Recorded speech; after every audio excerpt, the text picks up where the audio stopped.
먼 길 오셨습니다. 이제 마지막입니다. 조금만 힘을 내십시오. 포로 유의 마지막 예언서가 말라기입니다. 그런데 이 에스라, 느헤미야, 에스더, 학개, 스가랴 5권은 모두 성전 재건, 백성 개혁, 성벽 재건이라는 분명한 상황들이 있었습니다. 그런데 말라기는 성전 재건, 성벽이 건축된 이후에 포로 귀한 자들이 성전 중심으로 모여서 이스라엘 회복을 꿈꾸는 이스라엘 공동체에게 말씀하시는 내용이에요. 하지만 이때는 신앙의 형식화가 되어서 벌써 제사가 부패한 상태가 되어진 겁니다. 말라기는 하나님의 가슴 아픈 사랑이라고 저희가 얘기합니다. 그래서 말라기는 나의 사자. 개인적인 삶에 대한 언급이 없습니다. 유대 전승에 의하면 이 정경에 수집되고 보관한 랍비 모임의 한 일원으로 보기도 합니다. 또 중세시대는 일부 사람들이 이건 에스라가 쓴 것으로 보인다라고 얘기를 합니다. 어쨌든 초대교부 교인들은 스불론 지방의 출신 레인으로 보지만 명확하게 그 내용에 대해서는 알 수가 없습니다. 배경은 페르시아 통치를 받고 있던 바벨론 포로 이후 시대다. 왜냐하면 그 단어 속에 페카라는 단어를 쓰는데 그것이 총독폐하, 그러니까 페르시아에서 쓰고 있었던 단어들이었다. 또 느헤미야가 활동했던 시기와 그 내용들이 비슷합니다. 성전에서 희생제사가 드려지고 있기 때문에 성전과 성벽이 재건된 이후의 이야기들. 그래서 성전 재건 후에 성전에 하나님의 영광이 임하리라는 예언이 그럼에도 불구하고 아직은 실현되지 않고 있어요. 다윗의 나라로 회복되기를 원했던 그들에게 아직도 나라는 페르시아의 속국으로 남아있는 그 상태입니다. 속주로 남아있는 그 상태입니다. 신앙적인 회의로 인한 종교적 의식이 형식화됩니다. 그 사이에 얼마 지나지 않았지만 그들이 다시 형식화되어지는 상황 속에 그래서 신앙의 열정이 식어서 타락한 상태다. 자, 당시 유대 지방의 총독들이 이렇게 넘어간다. 태블 창조에서 좀 보시면 좋을 것 같고요. 예. 네, 이 당시에 이제 페르시아 통치 때 레반트는 속주로 이름을 같이 하고 있죠. 이제 뭐 유대 뭐 이런 땅이 아니라 이런 이름들을 가지고 있었다. 기록이 연대입니다. 성전이 재건된 해로부터 오랜 시간이 어느 정도 지나간 시점입니다. 그래서 저희가 432년부터 424년을 경계로 하게 되는데 왜냐하면 1장 2절로 6절에 근거하면 남유다가 에돔의 영향력에서 벗어난 견전 5세기경으로 추정하고 또 1장 8절에 페카라는 단어를 봐서는 그 용도 사용하는 용어가 느헤미야와 학개에서 나타나는 것을 봐서 그 시점으로 저희는 잡고 있습니다. 연대는 제사된 부패, 11조, 무시, 이방 여인과의 결혼, 언급 등은 느헤미야가 두 번째 이스라엘에 다녀서 432년에 지적했던 것과 동일한 죄입니다. 그런데 느헤미야의 종교개혁에 대한 언급은 또 없습니다. 그 시점을 다 확인해서 어느 정도 더 지나간 시점에 동일한 제약들을 하고 있었던 것이 아니냐 그렇게 보고 있습니다. 여호와를 경외함 없이 이스라엘의 율법과 제사를 무시하는 신앙의 형식과 도덕적 타락을 책망합니다. 그리고 하나님의 그럼에도 불구하고 이스라엘을 향한 하나님의 변함없는 사랑을 알리기 위해서 쓰여지고 있습니다. 제사장의 임무와 특권을 깨우치기 위함이고 하나님의 구원과 심판을 행할 여호와의 사자를 보내주실 것을 경고하는 메시지입니다. 자, 말라기는 4장입니다. 4장. 왜 4장이냐? 하나님 떠나면 사망입니다. 그래서 4장입니다. 하나님 떠나는 이스라엘 백성들 그러면 사망할 수밖에 없다. 그러나 이렇게 얘기하면 또 여러분들 좀 안 좋은 얘기로 가잖아요. 좋은 얘기로 얘기하겠습니다. 좋지만 아픈 얘기입니다. 하나님의 가슴 아픈 사랑 이야기. 그래서 4장. 하나님의 가슴 아픈 사랑 이야기 4장입니다.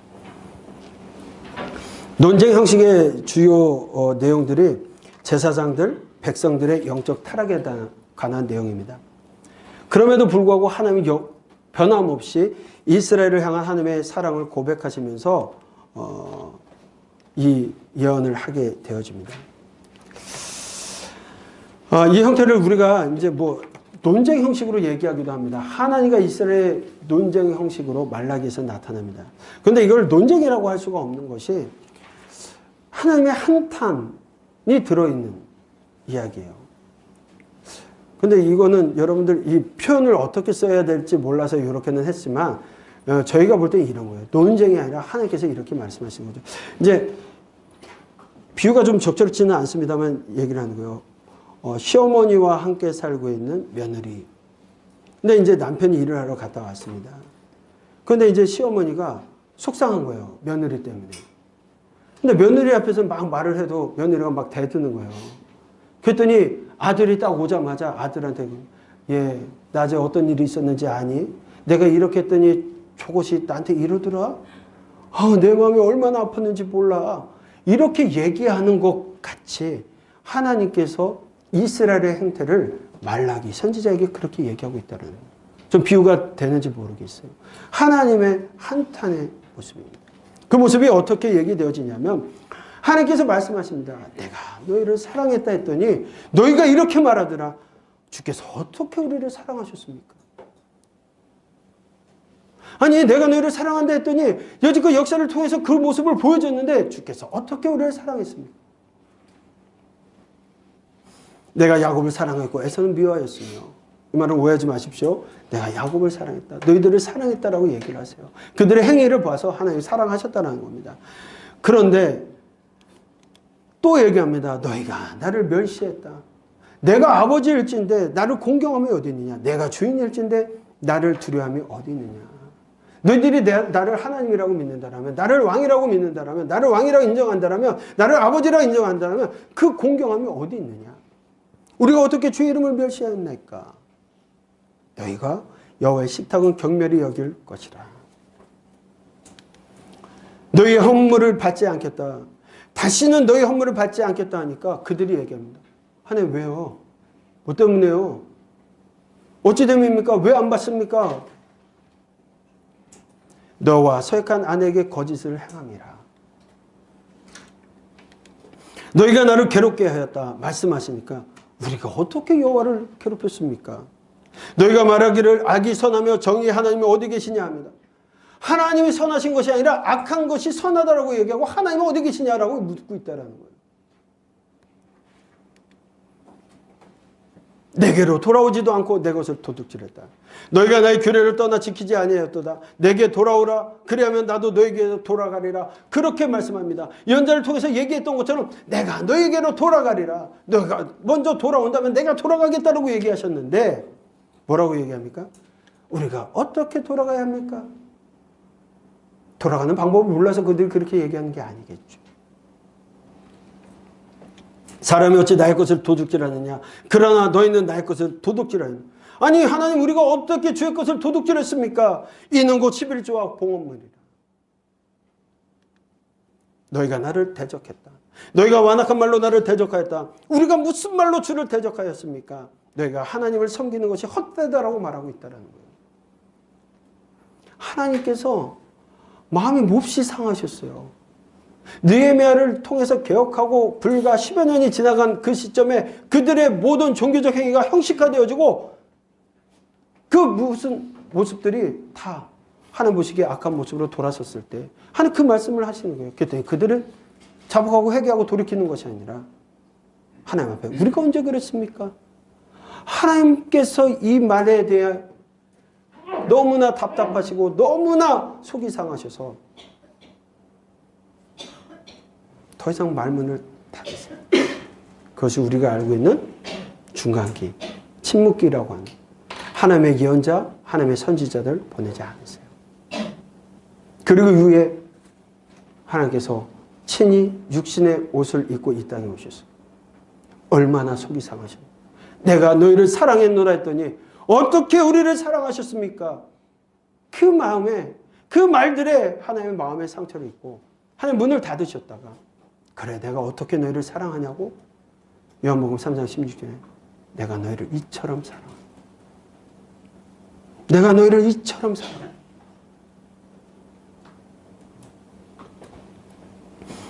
말라기서에서는 하나님 무시당하고 있습니다. 이스라엘 백성들을 통해서 그 모습을 우리가 좀 하나하나 찾아가려고 합니다.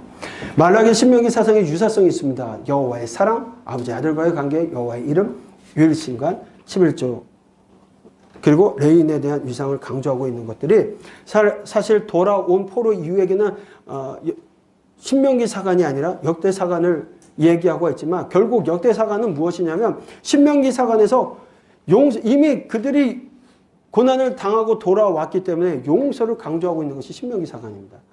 역대사관이라는 것이 신명기사관이 확 바뀐 것이 아니라 신명기사관과 동일하게 오지만 용서함에 대한 이야기가 더 확대되는 것이 역대사관이라고 한다면 이 모습이 말라기에서도 유사하게 나타나고 있다는 겁니다. 여호와께서 이르시되 내가 너희를 사랑하였노라 하나 너희는 이르기를 주께서 어떻게 우리를 사랑하셨나이까 하는도다.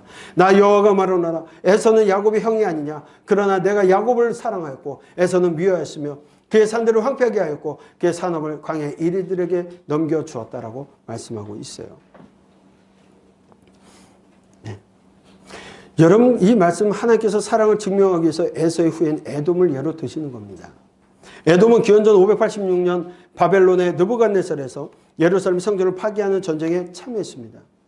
그들이 형제 나라를 돕는 것이 아니라 그들을 갖다가 바벨론에 바치고 더 남아있는 사람들은 잡아다가 노예로 팔고 인신매매를 하고 그런 일들을 했습니다. 이 사건으로 에돔에 대한 저주가 시작되었고 역사적인 사실은 하나님께서 말씀하신 대로 에돔인들이 영토를 회복하지 못하였다는 말씀에 성취가 되어집니다. 그래서 나중에 예수님 때 와서는 그 에돔인들이 다 자기 영토를 빼앗기고 어디에 와 있게 되냐면 네게부 지역에 살다가 이두메라는 이름으로 존재하게 됩니다. 그런데 그들을 하나님께서 천년을 한결같이 사랑하신 하나님의 사랑을 믿지 아니하고 대꾸하는 겁니다. 어떻게 우리를 사랑했습니까? 절대 잊지 말아야죠. 절대 잊지 말아야죠. 그 하나님의 은혜와 사랑을 깡그리 잊고 그 사랑을 믿지 못한다는 것은 그들의 마음이 하나님께 있지 않다라는 거예요. 매를 맞고 돌아왔는데 다시금 하나님의 언약 공동체로 회복되기를 바라는 그 공동체가 얼마 지나지 않아서 하나님에 대해서 인정하지 않고 있다는 거예요. 베푼 사랑을 불신하는 것처럼 하나님의 마음을 참으로 슬프게 하고 할 말 없어지게 하는 것이 없게 되는 겁니다. 하나님께서 두 번째 분통 섞인 한 맺힌 독백의 말씀을 하십니다. 1장 6절로 7절의 말씀을 읽어보게 되면 이 일들이 있다는 거예요. 제사장들을 향하여 하나님 경고하시는데 제사장들이 죄를 짓고 있다는 거예요. 어떤 죄를 짓고 있냐. 내 이름을 멸시하는 제사장들아 나 만군의 여호와가 너에게 이르기를 아들은 그 아버지를 종은 그 주인을 공경하니 내가 아버지일진데 나를 공경함이 어디 있느냐. 내가 주인일진데 나를 두려워함이 어디 있느냐 하나. 너희는 이르기를 우리가 어떻게 주 이름을 멸시하였나이까 하도다. 제사장들이 뭐 하는 사람들이에요? 제사를 집도하는 사람들이에요.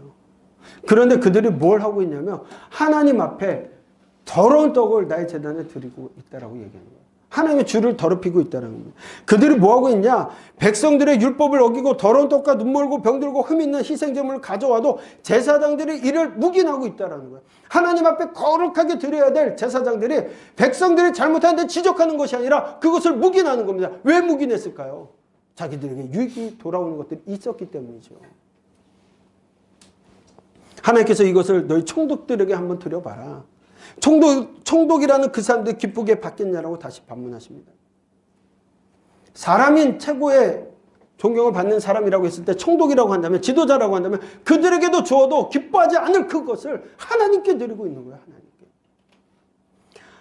우리 최고의 것을 드려야 될 그 하나님께 세상의 것을 섬김받으시게 합당하신 그 하나님께 하나님께서 우리에게 최고의 사랑을 베푸셨고 100%의 사랑을 베풀어 주셨는데 그 하나님께 100%를 드리지 못하고 흠나고 쓰다 남는 것들로 다른 일 하다가 남은 시간을 마지못해 드리는 것 하나님 경멸히 여기시는 거예요. 이스라엘 그랬습니다. 이스라엘이 그랬습니다. 그러니 하나님께서 분통이 안 터지시겠어요? 하나님께서 또 분통 섞인 말을 이어갑니다. 사실 제사장들은요. 레위와 세운 언약이 있었습니다. 그들이 이 얘기를 했을 때 그들이 해야 될 일들은 뭐냐면 생명과 평강의 언약을 하나님과 맺었어요. 레위인들의 언약을 통해서 그들이 해야 될 일들이 있었습니다. 그들이 선포해야 될 것은 하나님을 경외하게 해야 되는 겁니다. 많은 사람을 두렵게 죄악에서 떠나게 해야 되는 겁니다. 만군의 여호와가 사자가 되게 해야 되고 만군의 여호와의 사자가 되어서 그들이 해야 될 일은 하나님 앞에 거룩한 백성으로 살아갈 수 있도록 해야 되는 겁니다. 하나님의 이름을 영화롭게 해야 될 그들이 지금 뭐 하고 있는 거예요? 모든 것들을 무시하고 백성들이 잘못하고 있는 것들에 대해서 고쳐주지 아니하고 하나님을 경외롭게 하는 것이 아니라 오히려 하나님을 무시하고 있는 행동들을 제사장들이 하고 있기 때문에 하나님의 제사장들에 대해서 질타하고 계시는 거죠. 그들이 해야 될 일이 뭡니까? 여호와가 이스라엘에게 복을 주고 여호와가 이스라엘을 지키시며 여호와가 은혜를 베푸시고 평강을 주실 것을 선포하는 것이 그들이 해야 될 일입니다. 그래서 그들과 맺은 언약이 축복의 언약이고 영원한 언약이고 생명과 평강의 언약이라고 말씀하시는데 그들이 그 일들을 하는 것이 아닙니다. 그들이 뭐 하고 있습니까? 하나님의 정죄에서 떠났다는 겁니다. 많은 사람을 율법에 거치게 하는 자가 되었다는 겁니다. 레위의 언약을 파기하였고 하나님의 도를 지키지 아니하고 율법을 행할 때 사람에게 편박하게 되게 만든 것이 제사장들의 죄라는 겁니다. 그렇기 때문에 하나님께서 그 제사장들을 향하여 죄를 질타하고 계십니다. 그리고 나서 이어지는 것이 유다 백성을 향한 하나님의 경고입니다. 제사장만 잘못하고 있는 것이 아니라 또 유대인들이 잘못하고 있는 겁니다. 뭐라고 하시냐? 하나님께서 얼마나 마음이 상하셨는지 그 말씀을 하세요. 유다는 거짓을 행하였고 이스라엘 예루살렘 중에서는 가증한 일을 행하였으며 유다는 여호와께서 사랑하시는 그 성결을 욕되게 하며 이방신의 딸과 결혼하였으니 이를 행하는 사람에게 속한 자는 깨는 자나 응답하는 자는 물론이요 만군의 여호와께 제사를 드리는 자도 여호와께서 야곱의 장막 가운데서 끊어버리시리라고 얘기합니다.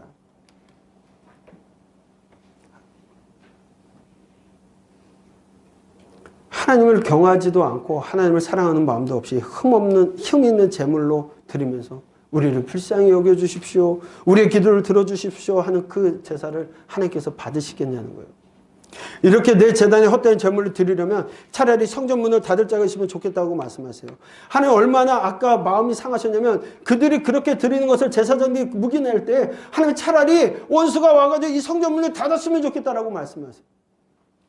다시금 하나님의 성전문을 여시고 성소를 다시금 이어주시고 계시는데 그들의 행위의 모습이 변함없는 옛것의 모습과 변함이 없기 때문에 원수가 와서 그 성전의 문을 누군가 닫았으면 좋겠다라고 나도 너희를 기뻐하지 않고 너희 손에 드는 제사를 하나도 받지 않겠다라고 말씀하세요. 천년을 한결같이 사랑하셨던 그 하나님의 마음이 그 백성들에게 배신당한 마음이 갈기갈기 찢겨져서 하나님의 마음이 완전히 산산나는 형국의 모습입니다.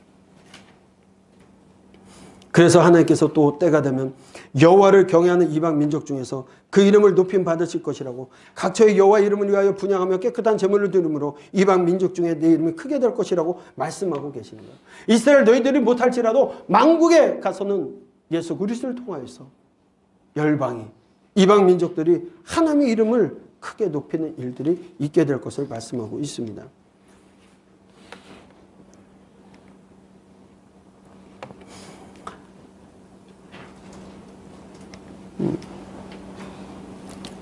그 2장 17절의 말씀을 보게 되면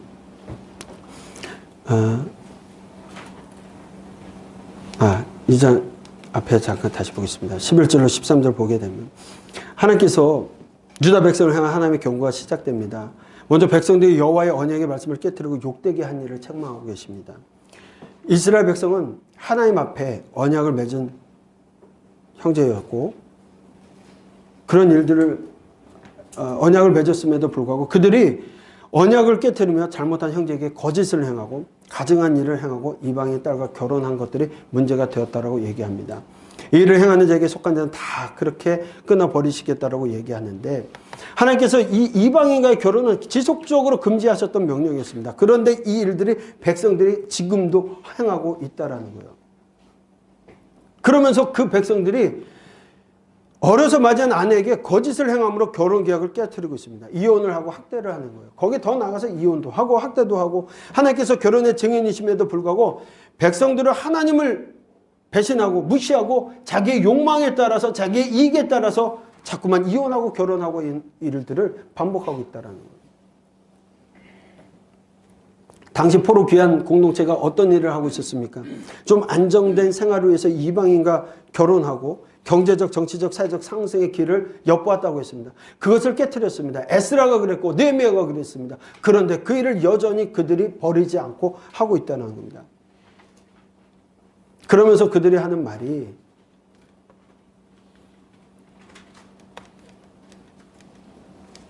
너희가 말로 여호와를 괴롭게 하고도 이르기를 우리가 어떻게 여호와를 괴롭게 드렸나이까 하는도다. 이는 너희가 말하기를 모든 악을 행하는 자는 여호와의 눈에 보기 좋게 보이며 그에게 기쁨이 된다 하며 또 말하기를 정의의 하나님이 어디 계시냐. 악을 행하며 잘못을 행하면서 말로 하나님은 악을 허용하시는 분이라고 얘기하고 있다는 거예요. 하나님께서 지들이 행하는 그 악한 모습을 보면서 눈에 보기에 좋다라고 얘기하시며 기쁨이 된다라고 말하며 정의의 하나님은 안 계시다라고, 정의의 하나님은 어디 있냐라고 그렇게 얘기하고 있는 겁니다. 비난과 조롱을 하고 있습니다. 이스라엘 자신들의 죄악을 보지 못한 채 하나님을 오해합니다. 하나님께서 그들을 오래 참아주시고 침묵하시고 있는 것들을 자신들이 잘하는 것으로 착각하고 자신들의 마음대로 판단하여 하나님을 악한 신으로 간주합니다. 죄악을 범했을 때 바로 징벌하시는 것이 아니라 하나님 기다려주시고 다시 돌이키기를 바라고 있는 그 하나님을 오해해서 하나님 어디 계시냐, 정의 하나님 어디 계시냐, 하나님을 조롱하고 희롱하는 말을 서슴없이 하고 있다는 겁니다. 하나님께서 그 질문에 답하십니다. 그것이 잘못된 것임을 보여주십니다. 하나님께서는 그들의 삶에 떨어져 계신 분이 아니에요. 마치 신학자들이 얘기하는 것처럼 하나님은 세상을 만드시고 시계공처럼 자동적으로 세계가 움직이게끔 놔두시는 분이 아니에요. 하나님은 늘 간섭하시고 하나님은 늘 우리와 함께 하시기를 원하시는 거예요. 만군의 여호와가 이르노라 너희 조상들의 날로부터 너희가 나의 규례를 떠나 지키지 아니었도다. 그러니 내게로 돌아오라. 그리하면 나도 너에게도 돌아가리라. 그런데 그들은 그렇게 살아가지를 않습니다. 사람이 어찌 하나님의 것을 도둑질하겠느냐. 그러나 너희는 나의 것을 도둑질하고도 말하기를 우리가 어떻게 주의 것을 도둑질하였나이까 하는도다. 이는 곧 11조와 봉헌문이다. 하나님의 것을 도둑질했어요. 그러면서도 그들이 그렇게 뻔뻔하게 얘기합니다. 근데 하나님께서 말씀합니다. 너희 곧 온 나라가 나의 것을 도둑질하였으므로 너희가 저주를 받았느니라. 그때 하신 말씀이 우리가 잘 알고 있는 말라기 3장 10절의 말씀이에요. 같이 한번 읽어보겠습니다.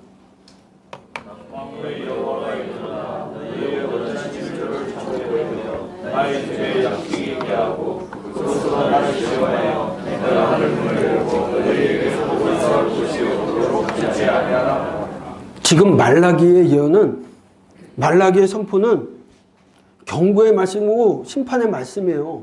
그런데 여러분들 우리가 11조 봉투를 보면 거의 다 이 말씀이 쓰여져 있어요. 3장 10절. 두렵고 떨리는 말씀 아닙니까?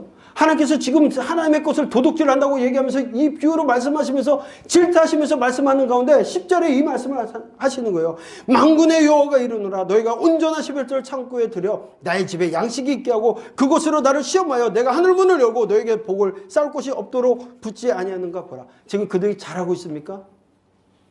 그들이 11조를 띄어먹기 때문에 하나님께서 화가 나셔서 말씀하시는 거예요. 너희가 한번 이렇게 하여서 나에게 증명해 보라고. 하늘문을 열고 내가 너에게 복을 주지 않나? 한번 보라고. 그런데 여기 단어를 보니까요. 나를 시험하여 내가 하늘문을 열고. 번역본은 시험이라고 했습니다. 사실 이 단어는 우리가 쓸 수 있는 단어가 아니에요. 어떻게 인간이 하나님을 시험합니까? 오해가 있었습니다. 이 해석에 좀 오해가 있었는데 왜냐하면 나를 시험하여라고 쓴 바한 동사가 번역본에 쓴 시험하다라고 되어져 있습니다. 그런데 그 단어는 증명하다라는 표현도 동일하게 사용하고 있습니다. 결국 하나님께서 말씀하신 것은 너희의 믿음을 증명해 보라는 거예요. 그래서 영어 번역본에서도 테스트로 번역하고 있고 킹제임스 번역에서는 프로브로 번역되어 있습니다. 하나님을 시험할 수 있는 존재가 아니기 때문에 너희의 믿음을 나에게 증명해 보아라가 바른 이해가 될 것입니다. 어쨌든 하나님께서 그 말씀을 하세요. 여러분 말라기 3장 10절의 이 말씀이 말라기 1장 1절에 여호와께서 말라기를 통하여 이스라엘에게 말씀하신 경고라. 지금 말라기 4장까지의 말씀은 하나님의 경고의 말씀입니다. 이 말씀이 11절 하면 내가 복을 줄 거야. 이 표현의 말씀이 아니에요. 도둑질을 하고 있는 그들에게 너희들이 잘못하고 있으니 이렇게 하여 증명해보라고 말씀하시는 질타의 말씀이세요.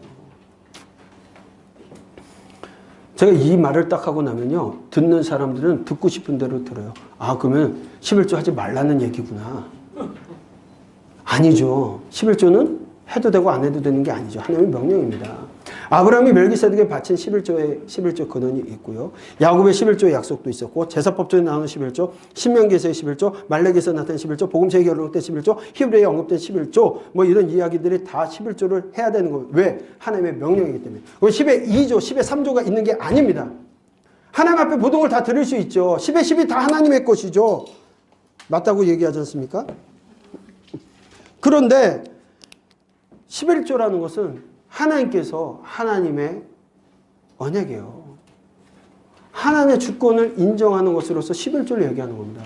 마치 누군가 10의 2조, 10의 3조를 하며 하나님의 그만큼의 믿음의 복을 더 줄 거라고 하는 거. 하나님 복의 자판기가 아니세요. 하나님을 돈 갖고 장난질을 하는 거 아니에요. 하나님 앞에 다 드릴 수 있죠. 우리 생명까지는 왜 못 드리겠습니까? 10의 10이 다 하나님의 것이죠. 그러나 하나님의 주권을 인정하기 위한 10의 1조는 다른 개념이에요. 근데 그마저도 이들이 도적질하고 있다는 거예요.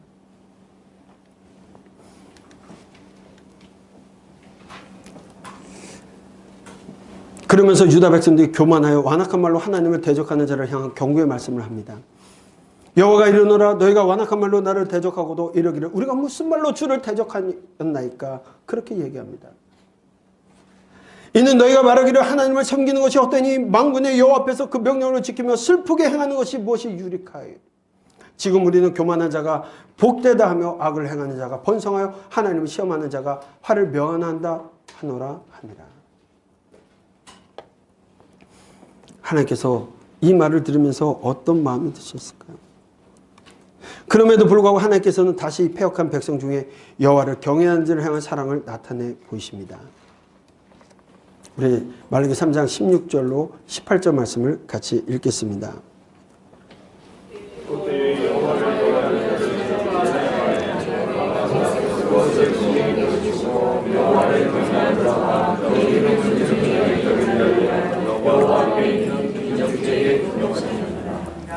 만군의 여호와가 이르노라 나는 내가 정한 날에 그들을 나의 특별한 소유로 삼을 것이요 또 사람이 자기를 섬기는 아들을 그들을 아끼리니 그때 내가 돌아와서 의인과 악인을 분별하고 하나님을 섬기는 자와 섬기지 아니하는 자를 분별하리라고 말씀하고 계세요.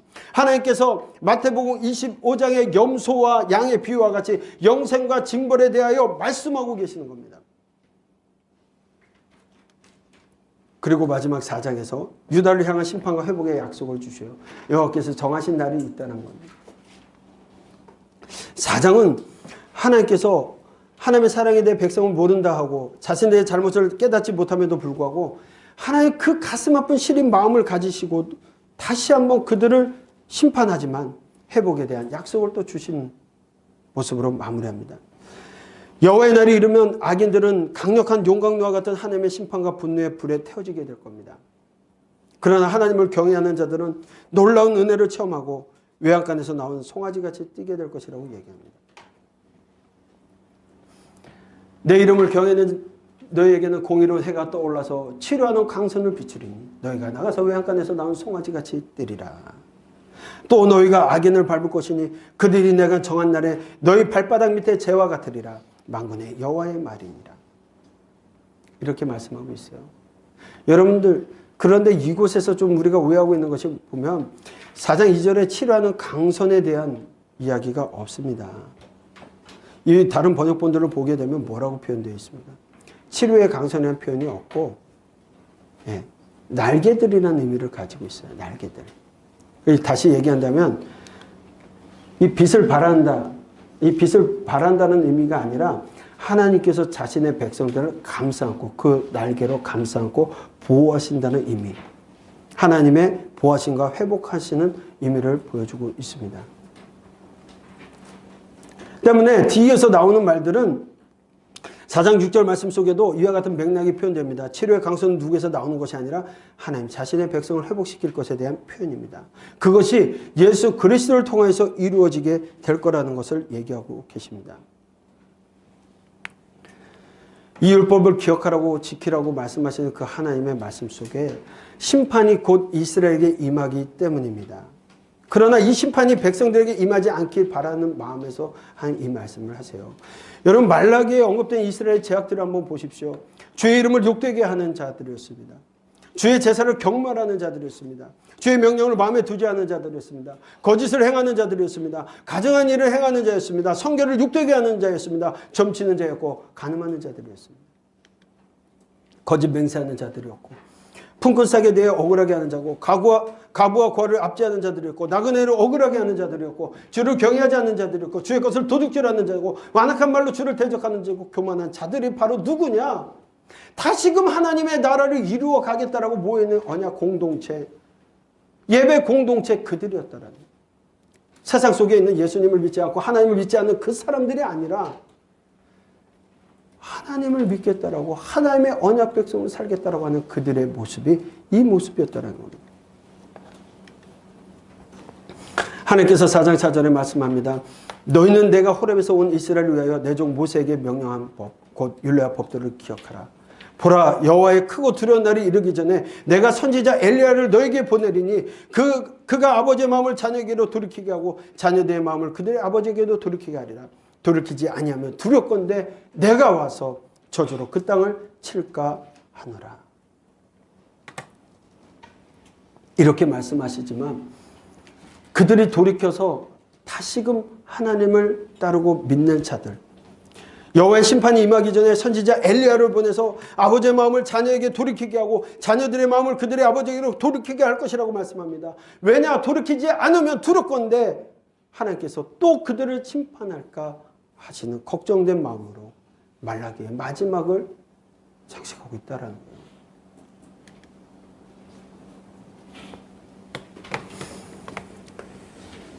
여러분, 말라기의 말씀은 하나님께서 마지막 그들을 사랑하심에 대한 가슴 아픈 사랑의 이야기라고 했습니다.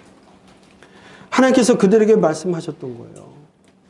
그들을 다시 언약 공동체로 삼겠다고 말씀하신 겁니다. 그런데 그들이 하나님을 떠나고 말라기는 성전 재건 성벽이 건축된 이후에 포로 귀한 자들이 성전 중심으로 모여서 이스라엘 회복을 꿈꾸는 이스라엘 공동체에게 말씀하신 내용입니다.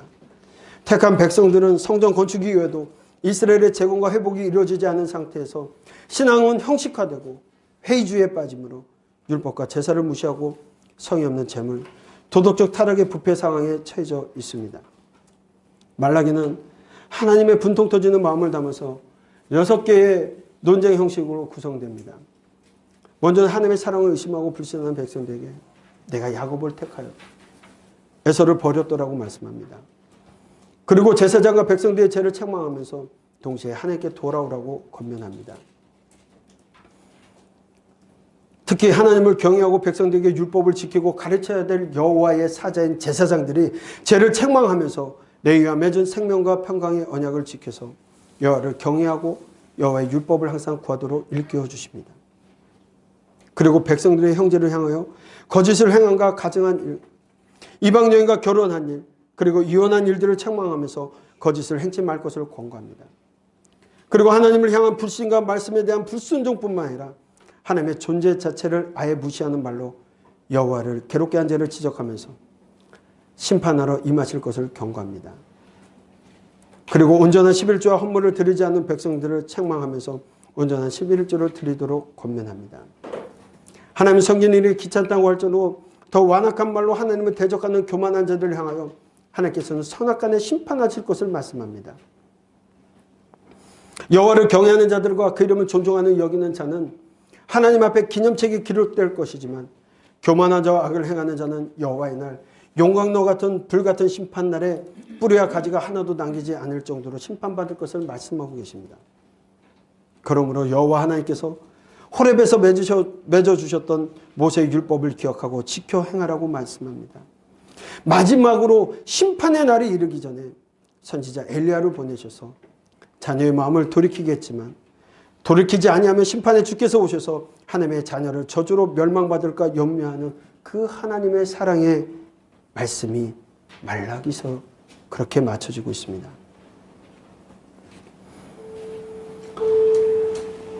이스라엘 백성들은 시내산에서 하나님과 언약을 맺었습니다. 여호와 하나님만을 섬기고 믿고 따르겠다라고 하나님의 주신 율법대로 살기로 약속했습니다. 그런데 얼마 못 가서 금송아지 사건이 일어납니다. 언약을 맺은 지 얼마 되지 않아 모세가 40일 동안 안 보인다고 그들은 금세 하나님께서 돌아서서 금송아지를 만듭니다. 하나님께서는 그들과 함께 안 가시겠다고 합니다. 왜냐하면 백성들과 함께 가시다가 백성들이 또 죄를 지으면 그 사랑하는 백성을 멸하실까 봐 같이 안 가시겠다라고 말씀합니다. 하나님의 백성과 동행하시며 영원히 함께 하시기를 원하셨던 그 하나님께서 동행을 거부하십니다. 사랑하는 백성을 그 죄로 죽일까 봐 걱정하십니다. 이 하나님의 마음을 아시겠습니까? 하나님의 백성들 죄악 중에서라도 멸망당하지 않고 구원하고 싶어 하시는 하나님의 마음입니다. 택한 백성을 사랑하시는 이 하나님의 마음이 지금 다시 말라기서에서도 나타나고 있는 겁니다. 하나님께서 마지막 최종, 마지막 옐로 카드를 꺼내십니다. 엘리야가 자녀들의 마음을 내게로 돌이키게 하겠지만 끝까지 회개하지 않고 돌이키지 아니하면 여호와의 날에 임할 그 무서운 심판과 저주를 받을 그 대상이 사랑하는 자녀인 너희가 되지 않았으면 좋겠다라는 택한 백성을 염려하는 하나님의 사랑이 절절히 묻어있는 겁니다. 혹여 엘리야가 와서 택한 백성을 돌이켜도 돌이키지 않아 재앙 중에 멸망당할까 봐 하나님께서 400년 동안 침묵하시고 보내주신 분이 예수 그리스도이십니다. 하나님께서 독생자 예수 그리스도를 십자가에 죽이신 그 생명값으로 우리를 사셔서 하나님의 완전한 소유가 되게 하심으로 자녀들이 다시는 죄악 가운데 멸하지 않고 영원히 하나님을 떠나지 않도록 하기 위해서입니다. 여호와께서 우리를 어떻게 사랑하셨냐고 묻습니다. 내가 십자가에서 죽음으로 너를 사랑하였노라 대답하는 음성을 들으시고 그 하나님의 끝없는 사랑에 여러분의 사랑과 충성을 다 바치시기를 소망합니다. 우리 이 시간 함께 찬양합시다.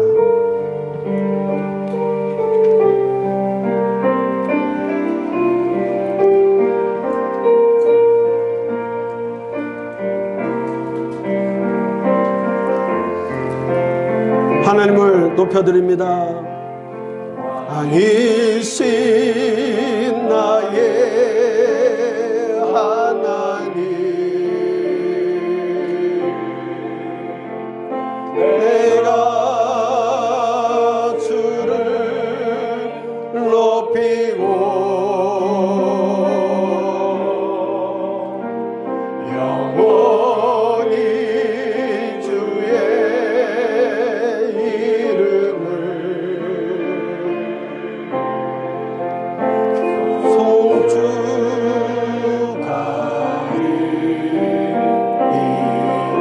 왕이신 나의 하나님,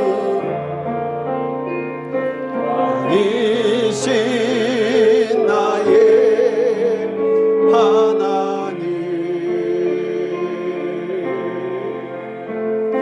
내가 주를 높이고 영원히 주의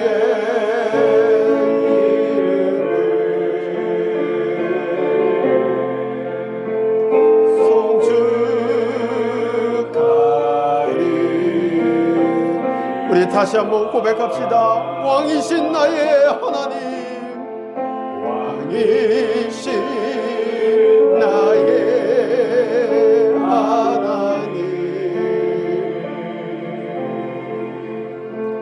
내가 주를 높이고 영원히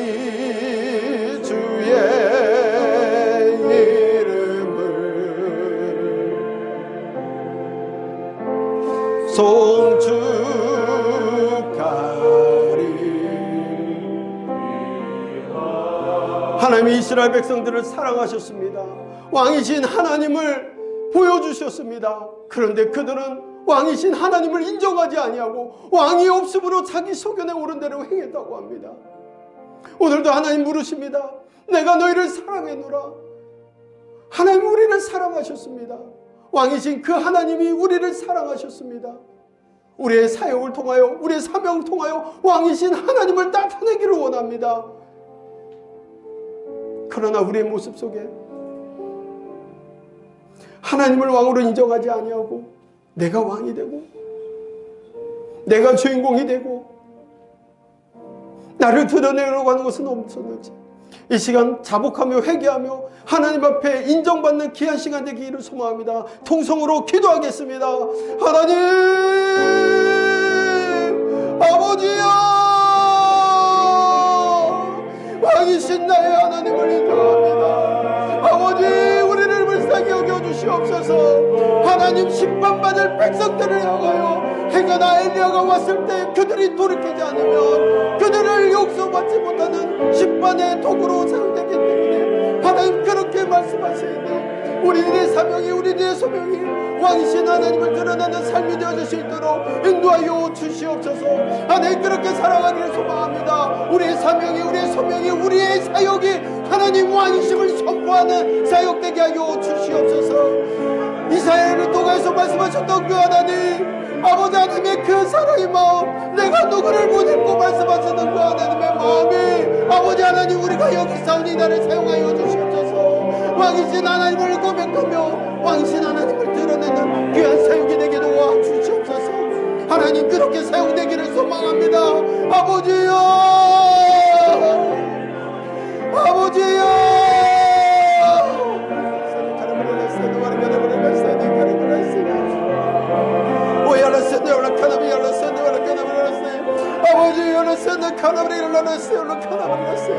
아버지여 주의 이름을 높여드립니다. 왕이신 나의 하나님 받아주시옵소서. 하나님의 주권을 인정합니다.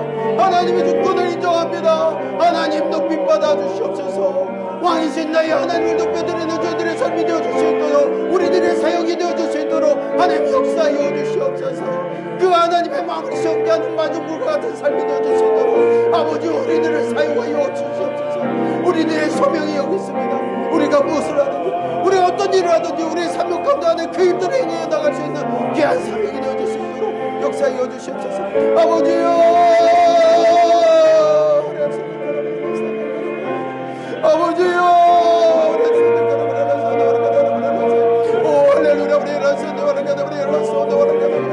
오 아버지여, 우리 일어났습니다.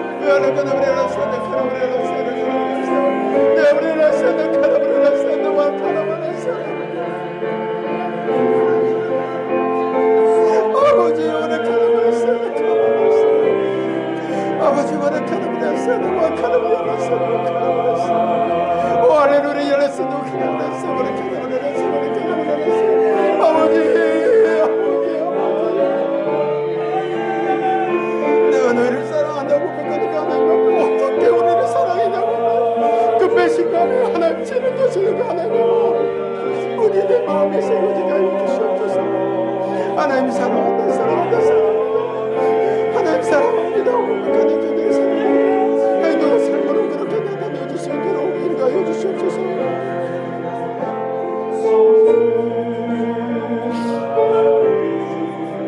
아버지의